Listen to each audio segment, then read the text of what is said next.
السلام علیکم ورحمۃ اللہ وبرکاتہ۔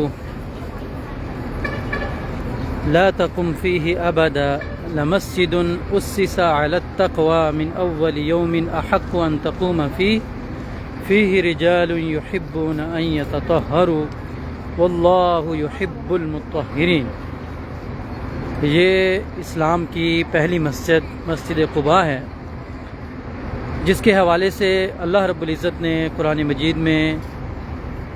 ذکر فرمایا ہے اس مسجد کا، اور یہ اسلام کی پہلی مسجد جو نبی صلی اللہ علیہ وسلم نے مدینہ منورہ میں آ کر اس کی تعمیر کی تھی، جس کی ڈیٹیل اور جس کی تفصیل جو ہے وہ ہمیں تاریخ کی کتابوں میں مل جاتی ہے۔ تو یہ مسجد، اس کو جب بھی ہم دیکھتے ہیں تو دو بڑی باتیں، یعنی بہت سی باتوں میں سے دو بڑی باتیں ہمیں جو ہے وہ ذہن میں آتی ہیں۔ ان میں سب سے پہلی بات کہ اسلام کے اندر طہارت کا بہت مقام ہے، جس کے بارے میں احادیث کے اندر بھی تفاصیل موجود ہیں، اور اسی طریقے کے ساتھ قرآن مجید میں بھی اس کا ذکر موجود ہے۔ تو اس مسجد، اس قبیلے کے حوالے سے، یہاں پر رہنے والے لوگوں کے حوالے سے آتا ہے کہ وہ طہارت کا بہت زیادہ خیال کیا کرتے تھے۔ تو اللہ رب العزت نے ان کے اس خیال رکھنے کو اتنا پسند کیا کہ اس کا ذکر قرآن مجید کے اندر بیان فرما دیا کہ یہ وہ لوگ ہیں کہ جو طہارت کو پسند کرتے ہیں اور پاکیزگی کو پسند کرتے ہیں۔ تو ہمیں بھی یہاں پر صرف زیارت کے لیے نہیں آنا چاہیے، بلکہ ہر زیارت کے اندر جو سبق ہے اس سبق کو بھی ہمیں اپنے ذہنوں میں رکھنا چاہیے۔ طہارت کا ہم میں سے اکثر لوگ خیال نہیں رکھتے اور اس کو اتنی اہمیت نہیں دیتے، چاہے وہ وضو کی صورت میں ہو، چاہے وہ غسل کی صورت میں ہو۔ تو دونوں صورتوں میں ہمیں اس چیز کا خیال رکھنا چاہیے۔ اور جو دوسری بڑی بات ہمیں اس مسجد کو دیکھنے سے ملتی ہے، وہ اللہ رب العزت کی رضا اور اللہ رب العزت کی خوشنودی کے لیے کیے گئے کام کی قبولیت،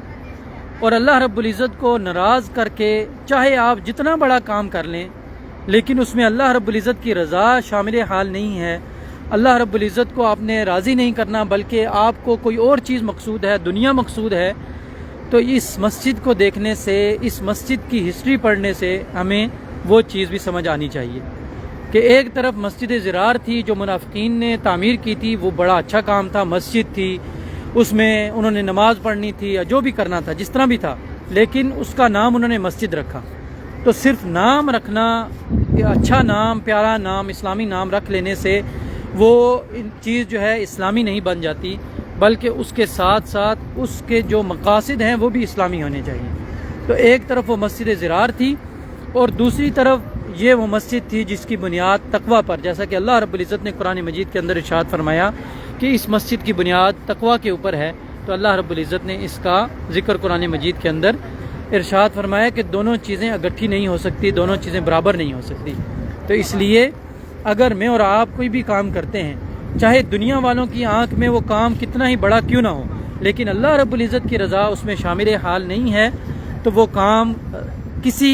بھی، یعنی اس کی کوئی وقت، کوئی حیثیت نہیں ہے۔ تو اس لیے کوئی بھی نیکی کا کام، چاہے وہ ذرہ برابر ہو، چاہے وہ پہاڑ کے برابر ہو، تو اس کے اندر ہمیں اس چیز کو دیکھنا چاہیے، اپنی نیتوں کو پہلے درست کرنا چاہیے، اور اس کے بعد پھر اس کام کی بنیاد رکھنی چاہیے۔ تو یہ جو دو سبق ہیں بڑے بڑے، ان اسباق کو، ان جو درس ہیں، ان کو ہمیں اپنے ذہنوں میں رکھنا چاہیے۔ اللہ رب العزت ہمیں سمجھنے کی اور عمل کی توفیق عطا فرمائے۔